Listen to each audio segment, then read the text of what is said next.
What's up, TCCTU and ORU? It is Samson here again for another episode of The Fitting Room. And thank y'all so much for subscribing, for following along. This is awesome. And what's so amazing about this is I feel like this is going to be the first season where we have kind of like a full season rather than having just 7 episodes. We may come out with episodes for the whole semester, which is crazy. So if you know somebody that wants to come on The Fitting Room, reach out to them, connect with them, and get them connected with us because we would love to have them on. We have a few slots left and would love to fill them. And so today we have a very special guest with us. Excited to dive into his story. We're reaching out to our brother Zach. What's up, bro? Tell us a little bit about yourself, bro. All right. Well, what's up? I'm Zach. I'm from the area. I go to TU.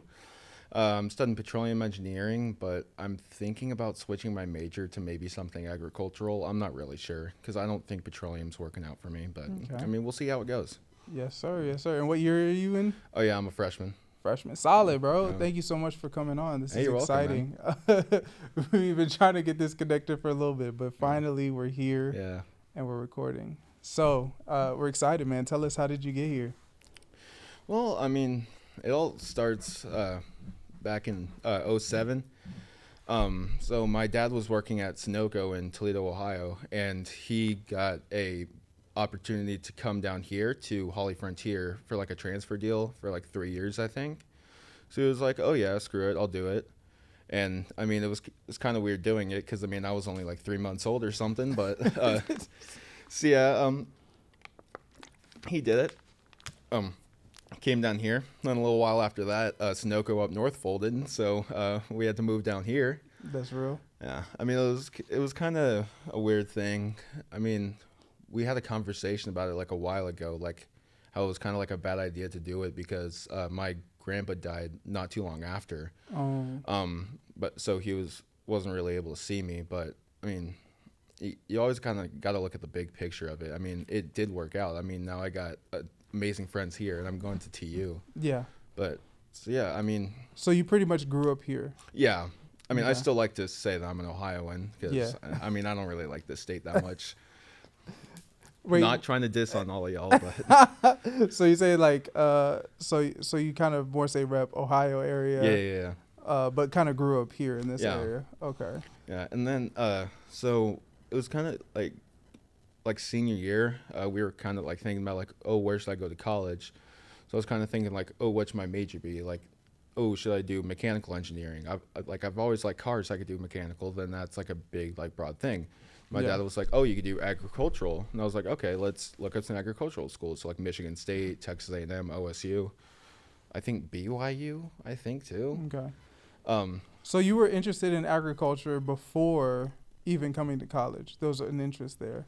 Yeah, because, I mean, up in Michigan and Ohio, like where I'm from, there's basically, if you drive up there, it's just like you see like a little one-horse town than 300 miles of cornfields. Yep. So, Yep. yeah. But, I mean, yeah, so I'm not sure how I landed on petroleum. I think I was just in it for the money, but That's fair. That's but fair. TU's the place to do it. So how did you end up landing at TU? Like what was it about TU? Was it just because you grew up in this area, or were there other factors that made you think like, I might as well check this out?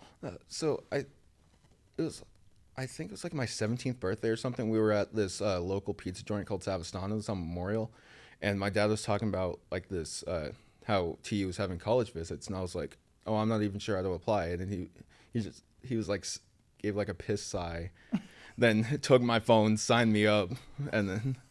So then we took the tour, and then, I mean, it was the only college that I applied to, and I mean, I got accepted, so. So I was like, man, let's make it happen. Yeah. That's so funny though. Your dad just taking your phone saying, yo, you applying Yeah. right now. Yeah.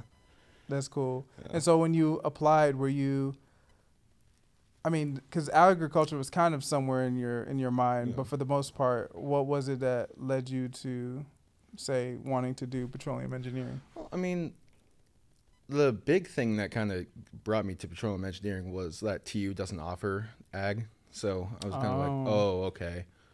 Oh, but petroleum makes sense. I mean, my dad worked at Holly Frontier. That's an oil company. Yeah. It's like, mean, I kind of got some experience. I mean, he probably has some friends that get me an internship set up. Um, so yeah, but then I was like, oh yeah, and then it'd be a lot of money. And I mean, because like Oklahoma and Tulsa, the oil capital of the world. I mean, Yeah. I'm gonna get those big bucks from it, but That's facts. yeah, That's facts. No, that's what's up. That's what's up. yeah. Okay, so came from Ohio, came out to Mhm. Oklahoma, got accustomed to the Oklahoma ways, but your Yeah. heart's still in Ohio. Do you go back and visit Ohio often? Oh Or yeah, try I to? mean, not Ohio much. Sadly, all my family. Well, I have like one relative still in Ohio. Okay. But yeah, mostly I just go up to Michigan, and then I mean, this last winter we went to Indiana because we were having like a little like family reunion deal there, so that was really fun. That's dope. Yeah. That's dope. Okay. All right. So now being in TU, is you have these thoughts of wanting to switch over to agriculture. Yeah. What kind of makes you think like, okay, I'm in petroleum, but I kind of want to make this switch over to agriculture? What is kind of making that official decision to wanting to do that? I mean, well, I'm not sure. I think I'm just like really influenced by like outside forces and like not going down like what I actually want to do. Not saying that I don't want to do agricultural engineering, but I mean, my grades last year were like horrible, so that kind of got me into the thing like, oh yeah, TU's not for me, petroleum's not for me. Mm. I could just go to OSU with all my friends and then do something that I actually want to do. Yeah. But I mean, I kind of got this like thought in my head where it's like I should just stay here and see how it goes. Because if I just keep on flip-flopping schools, I'm never going to actually amount to anything. Yeah. No, that's real. Hmm. That's real. I feel like there's a lot of people who feel that kind of influence Yeah. from other people. Yeah. But that makes sense though. Do you feel like when it comes to where you want to end up that you know where you kind of want to go? Do you have a sense that you know where you want to go, or do you feel like you're still trying to figure that out? Like college-wise or job-wise? Career wise. I mean, I think like anything like engineering or like something trying to help the people like with resources like agricultural and petroleum. But yeah, I think maybe I would want to go agricultural Mm-hmm. to because there's just like so many different routes you can go. You can go like soil, you can go like farm equipment, you can go like different crops. Yeah. Mm. Did you grow up in an area where there was a lot of that type of stuff? Oh no, I grew up in the middle of the suburbs. But there was I mean not really. Like there was this so it's kind of like the edge of the suburbs and Mhm. then there was a farm behind my house. Yeah.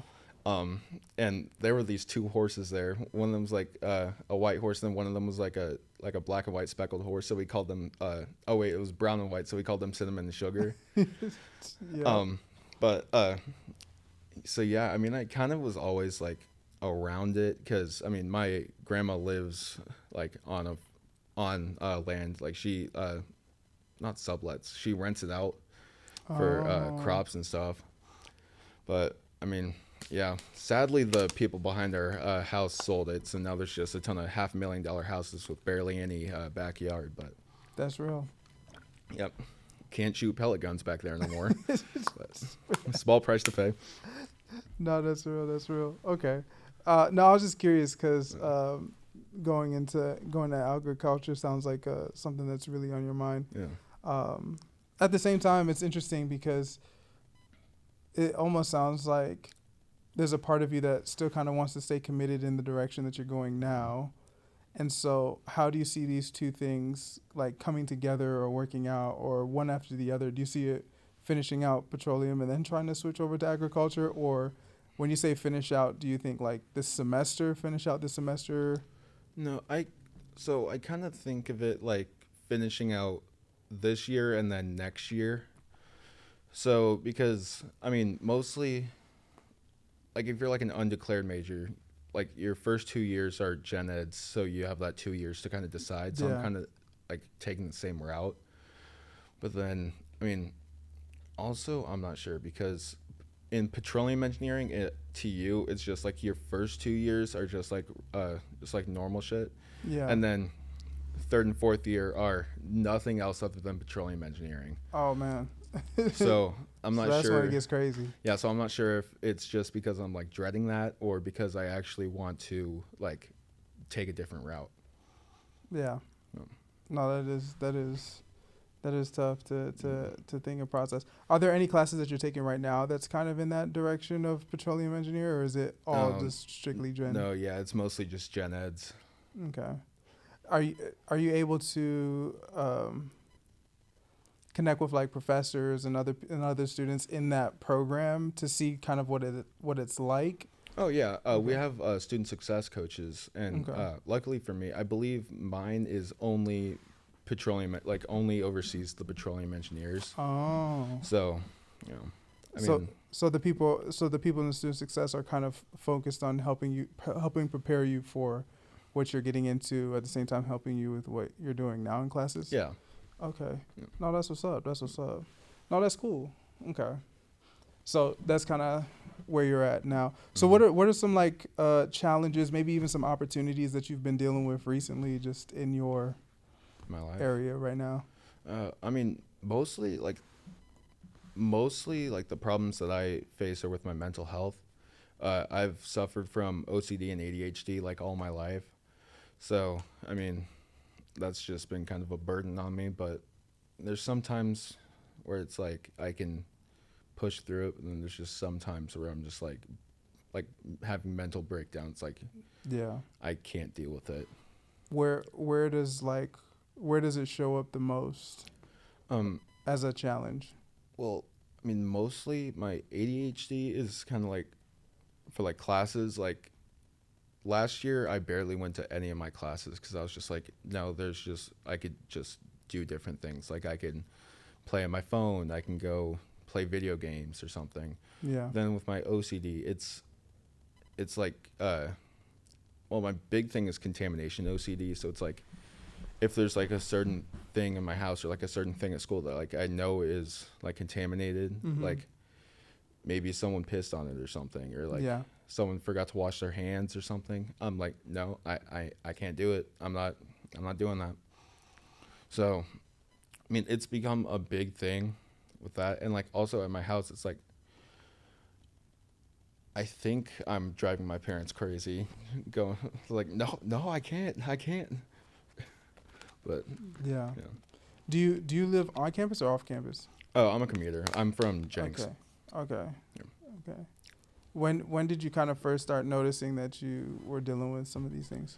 Well, ADHD, I think that was, I mean, you can kind of tell, like when you get like ADHD.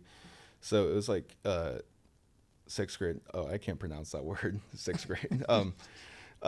So like I got tested and stuff, and there was like a test, and it was like okay, Zach, try to think of so many like all the words that start with the letter M, and like something that comes back to me is me looking around the room to try and think of it. Like I can't like focus on the thing. I'm like distracted trying to.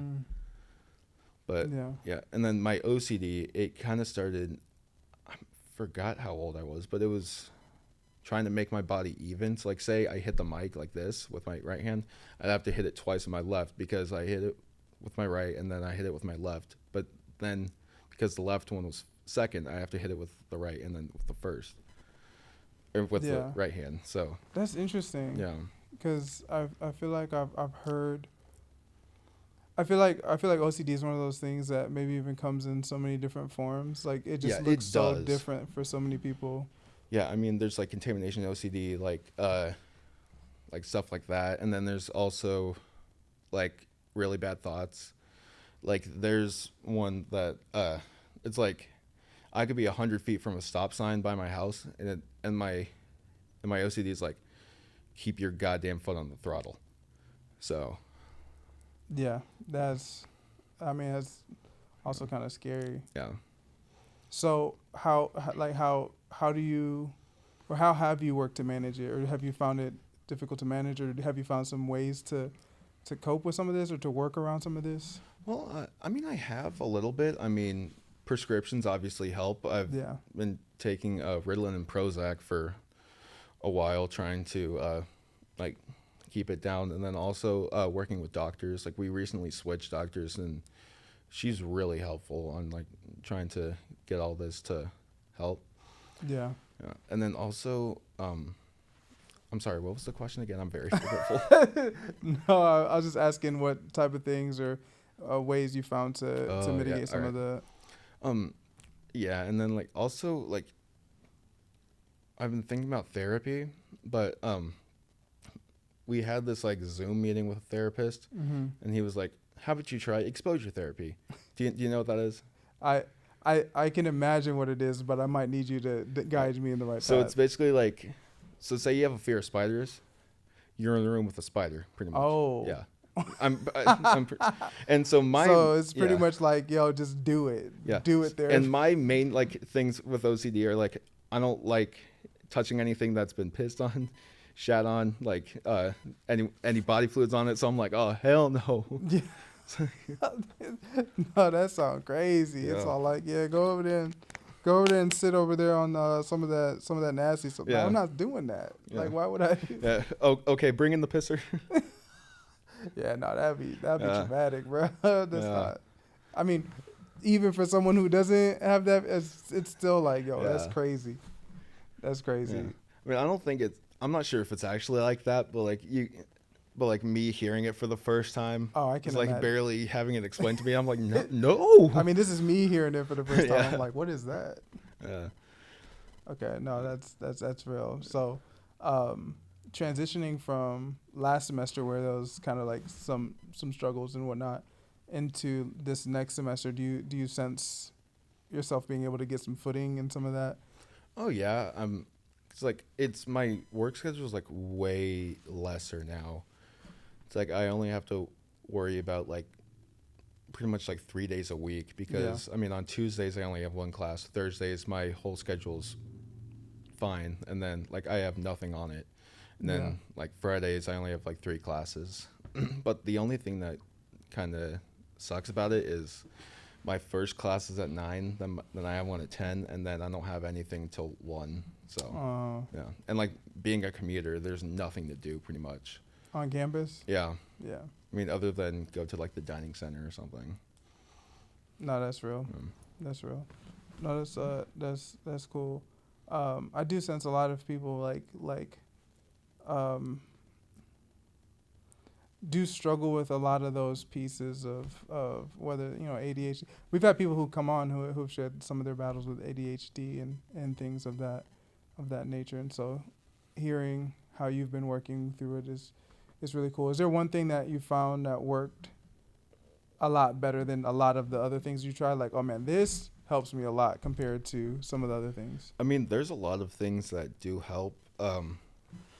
There's, all right.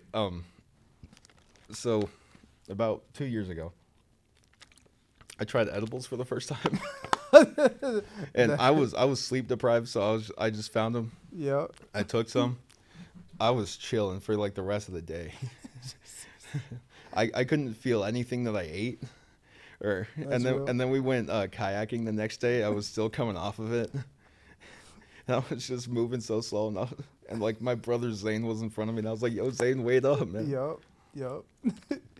And so you found that like that helped you? Yeah, I mean, it honestly did. Like I was kind of like skeptical about marijuana, like when I think it was called 988 came out back in like 2017. So I was It's like, called what? 988. I think Okay. it was like the law that made marijuana medical, like for medical use. Mm-hmm. But like, I mean, now after like trying it, I think it's actually like a good thing. Like it can help with certain things. Yeah. Like, I mean, obviously in moderation. I mean, I'm not walking around high all the time, but Yeah. Okay. So since then, have you like utilized that to help you in any sense, or was that kind of like a one time, like, oh, that actually helped me? Once or twice. Okay. Yeah. I'm not sure if my parents are gonna be watching this. I said, my bad. Hi, mom and dad. He's like, yo. Oh no, that's cool. So, was there anything else that you maybe can use on a more regular basis that was like really helpful for you, or that helped you to navigate maybe some of the OCD or the ADHD? I mean, honestly, it kind of like just finds itself. Like if I have like a friend in the class, like I know I'm gonna have like a good time in that class because like I'll actually like learn stuff instead of just like having like a really boring class. So I'll be like when is this thing gonna be over? That's interesting. So do you feel like in the moments when it's a boring class, your mind tends to wander a lot easier, get off track a lot yeah, easier? definitely. And then when you have a friend there, that's more fun and exciting. Like, oh, I'm with the homie. Yeah. Now I'm a little bit more engaged in the Yeah. class. Or if there's a good professor, like I got a professor this year. Like I was chilling before class one day. He pulled up and we just started talking about like baseball and stuff. And then No, that's real. Okay, so, and again, I'm just curious because you said a good professor, and then you said he pulls up and y'all talking about baseball. Yeah. So is a good professor somebody who like has that relational connection with you versus just some smart dude or some smart person? Yeah, I mean, honestly, I think at TU it's way better because I mean, there's only like 3,000 people there. So Yeah. And I went to a high school that was 150 people K through 12. Oh wow. So it was like me and 4 other guys in my class. So I mean, it's like everyone knew everyone. Like everyone knew everyone. Yep. It was kind of like a small town. Like everyone knows everybody's situations and stuff. Yep. And yeah, I mean, also the professor is like younger. I mean, he's not like some like 65-year-old dude with like a PhD or something. He's like a 30-year-old TA. So we started talking about like Justin Verlander getting signed to the Tigers, and Yeah. I think we talked about the Uncharted video game series for a while. That's dope. That's dope. No, that's cool. That's cool. So you mentioned going to like a really small school and then coming in, it's like 3,000 students. Do you feel like that change from the 150 to 3,000 was a big jump? Did you feel like that was a little bit of a shocker, or was that kind of like easy? Like I knew it was gonna be a shocker anyway, because like, I mean, even like with something like Bixby, I mean, I don't know like how many students they have, but like going from like Bixby to something like OU or OSU or like Ohio State or something. I mean, there's gonna be like how many people go to one of those colleges? Like 70,000. Yeah, that's a lot. Yeah. So I mean, it was still gonna be a jump either way, but it would be like a smaller jump. Yeah. It'd be like a little hop instead of just like going full. Yeah. That makes complete sense, because it's almost like no matter where you're at, it's gonna be a jump. Just depends on kind of how small your original school is to where you're at. Yeah. The jump's gonna happen. It just depends on how far the jump is. That's facts. That's facts. No, that's cool. So when you were in high school and kind of a smaller setting school, like, did that cause you to get like more involved on like with the school? Like, were you pretty involved in the school? Yeah, I think so. I was part of the NHS. I was like president of the NHS, but then I got fired from it. I'm still mad at y'all. And then I was on the basketball team because I quit my job, so I had like nothing to do. So and we made it to states. Got kicked out the second round though. You got kicked out like so, we lost. Oh, we lost. Yeah. Okay. It was only 1A though, so. Hey, no, it's still is really cool to be involved in that. Yeah, I mean, also like my mom worked at the school, so it was that was kind of nice. It's like if I like had a problem or something, or I could be like, "Hey, Mom, can I have $5 for the vending machine or something?" That is nice. That is nice. Having the cash giver right there available for you. It's like, y'all gotta wait till you go home. I got Mom right here. Yeah. That's cool. Okay, so coming into college, do you feel like, coming in as a commuter, do you feel like you're part of that TU vibe or energy, or do you sometimes feel like that outsider because you come in as a commuter? How does the commuter life feel for you? It kind of feels like you're 2 weeks into a job where everyone else has known each other for a while. It's like you kind of know like what's going on, and then there's just other people that have like all these inside jokes, and you're like, what the hell? It's like, what did I miss? Yeah. I mean, I wish I did have a dorm, so like there'd be like I'd like be like more in the know about like parties and stuff like that. But like, what are you gonna do about it? That's real. No, that's real. Cause the reason I say that is because I feel like there are a lot of people who commute. I mean, there's a lot of people who Yeah. commute, and it's like people who commute sometimes have their own world of the college life compared to the people on campus. Yeah. It's like, so I was just curious to see how you felt about that. Yeah. That's cool. Do you feel like maybe going to OSU you would have more of a feel? Because I feel like OSU, I might be wrong. Sorry, I need to double check this. But does OSU here in Tulsa? They don't have like a dorm. I don't think so. I don't think so. I know OSU IT does down in Okmulgee because my Okay, friend okay. goes there. Okay. I'm not sure if like the one, like you're talking about the one downtown, right? Yeah, I'm talking about the one here in Tulsa. I don't think so. I don't think so. Okay. Well, either way, do you feel like going to OSU? Because you mentioned having friends at OSU. Yeah.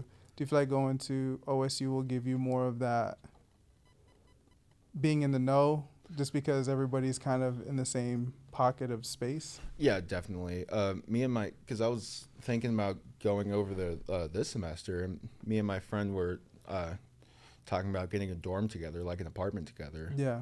So yeah, I think definitely I'd be more in the know because like every single time me and my friend talk, he talks about parties that go down in Langston Mm-hmm. because it's pretty much like every weekend or something. He just goes down to parties there. Yeah. So No, that makes sense. That makes sense. That's what's up. Okay, so when it comes to like I don't know, like looking down the line of time, where do you kind of see yourself in the future? that is a good question that I do not really know the answer to. I mean, hopefully I have a good job, Yeah. wife, maybe a kid or two, but Yeah. I mean, it all depends on what the Lord has for me. Yeah. Do you like if you could pick which direction you go, whether petroleum or agriculture, what space kind of draws you more when you think about, where you want to go or your future? Probably agricultural.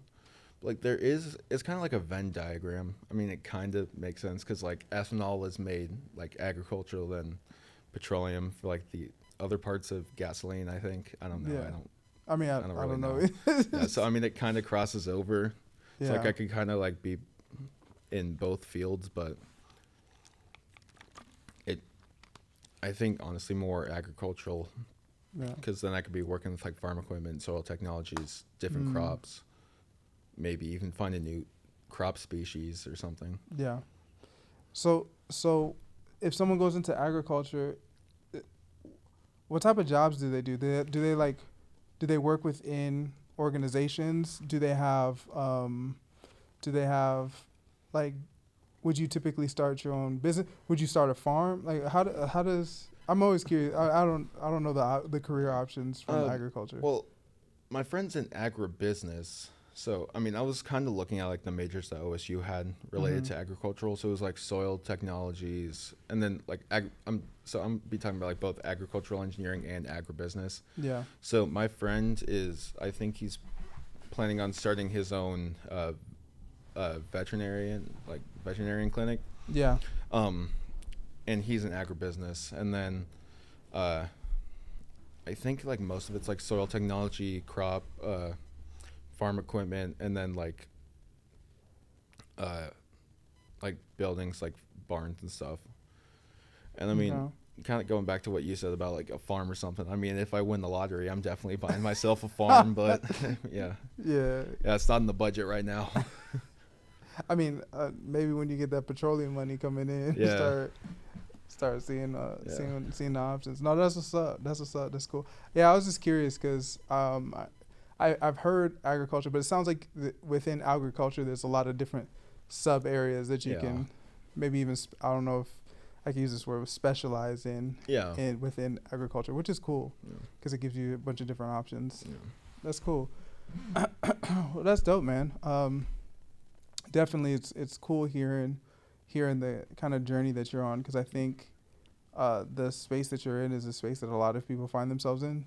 I mean, maybe not specifically in the agriculture space, but just within the whole idea of trying to figure out your life, especially dealing with like mental health and trying to figure out how to navigate your career options while dealing with these mental health challenges that sometimes slow us down.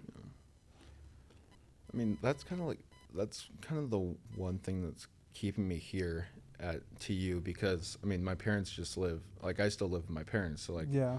if I need anything, or like if I'm battling with my mental health, I can go to them. But like, I won't really have that at OSU. But That's true. I mean, it's true to think about the support system that you have, because that is so key to getting to kind of the next level and next area in one's life. It sounds like your parents have been really supportive of you on your journey.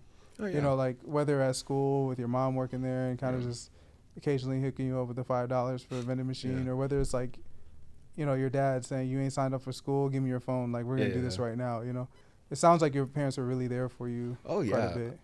I mean they're there for me, but like my dad's there for me, but like if I fuck something up, he's gonna have me hear about it.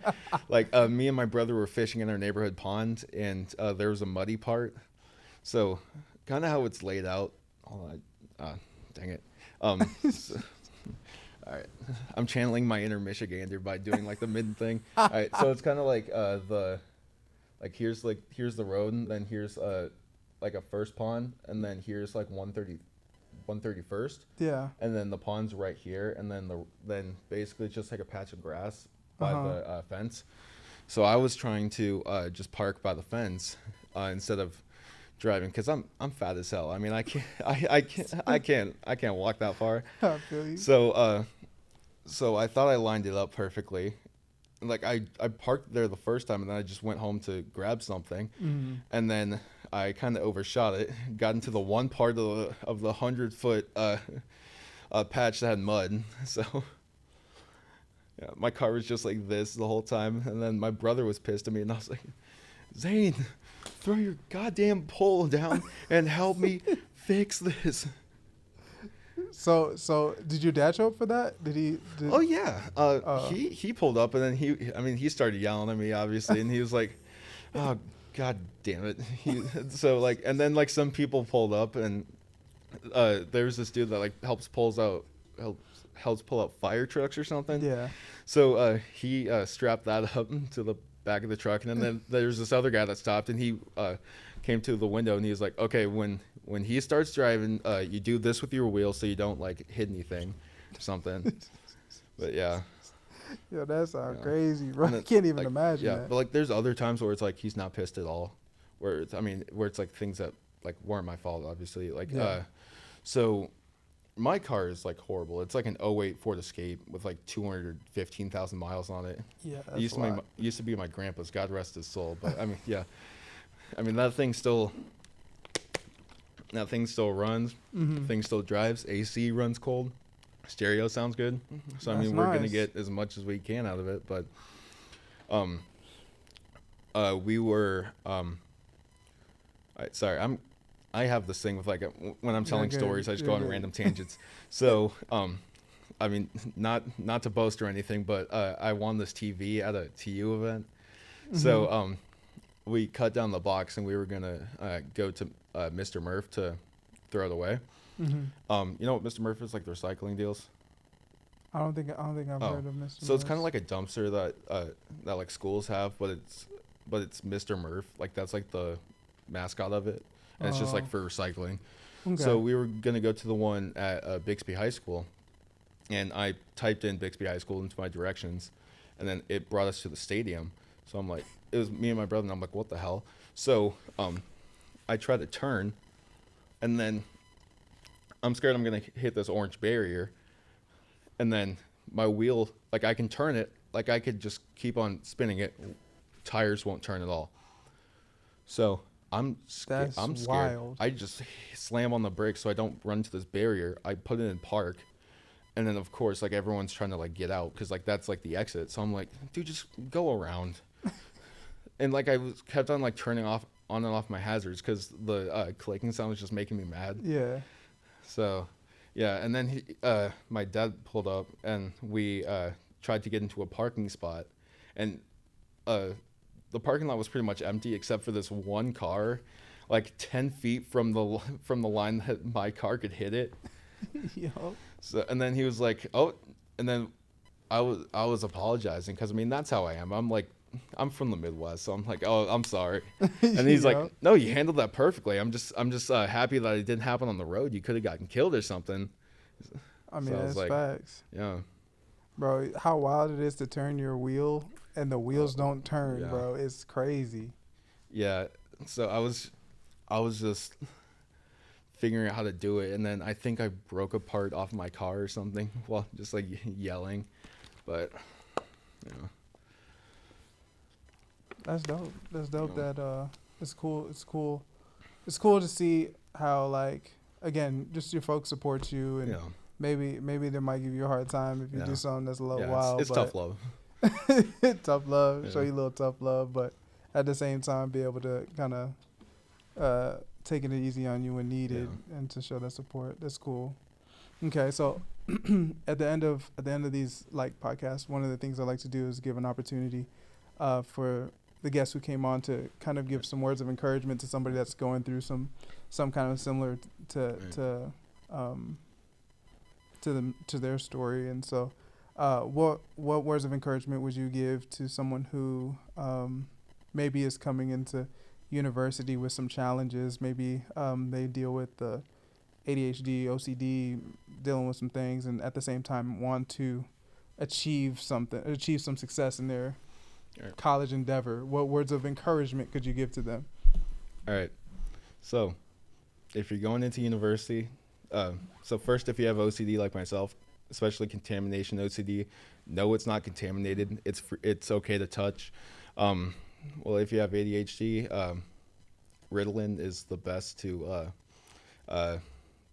keep that at bay. Don't abuse any drugs. Say no to drugs. That's the one. And above all, God's got you. I mean, it might not seem like it. I mean, I've had thoughts where it's like, I don't think God's going to help me. But God doesn't pull us out of situations. God gives us the stuff to pull ourselves out. Well, it's kind of like this joke I've heard. I was low-key thinking about this earlier today, like what I was going to say. I'm going to butcher it, but like, so a man's drowning in the water after a hurricane. A boat pulls up, says, "Hey, sir, you all right? You want me to pull you out, get you to some help?" And he's like, "No, it's okay. God's got me." Man drives off. Another man pulls up. "Sir, looks like you're about to drown. You need help? You want me to pull you out of the water?" And he's like, "No, God's got me." Man drives off. Helicopter comes in. It's like a Red Cross helicopter. And he's like, "Sir, you are about to die. Please give me your hand." He's like, "No, God's got me." The helicopter flies away. Man dies.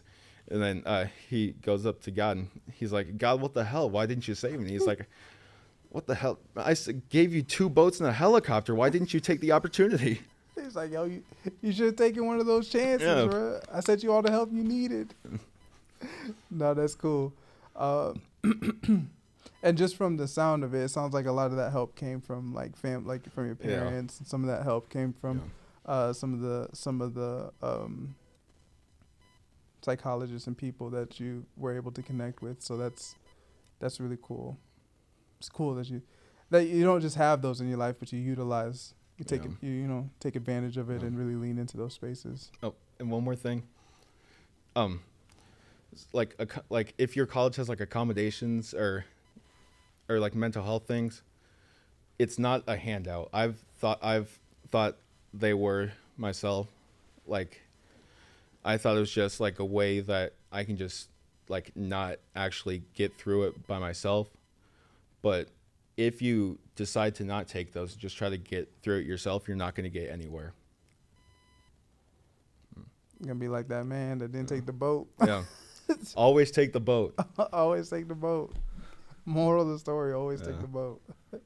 Nah, thanks so much for coming on, bro. Hey, thank you for having me, man. I had a blast. Yeah, no, this was nice. This was nice being able to dive in, and thank y'all so much for tuning in for another episode of The Fitting Room. It was awesome being able to have y'all join in on hearing Zach's story. And if you were encouraged by it, feel free to send it to someone else that can be an encouragement to them. Feel free to join us in the mission of listening is loving and loving our community. And thank y'all so much for tuning in. This was awesome. And so until next time, we hope you see how you fit in the fitting room. Peace. That's it, bro. All right. It's time. 4:30. That wasn't bad.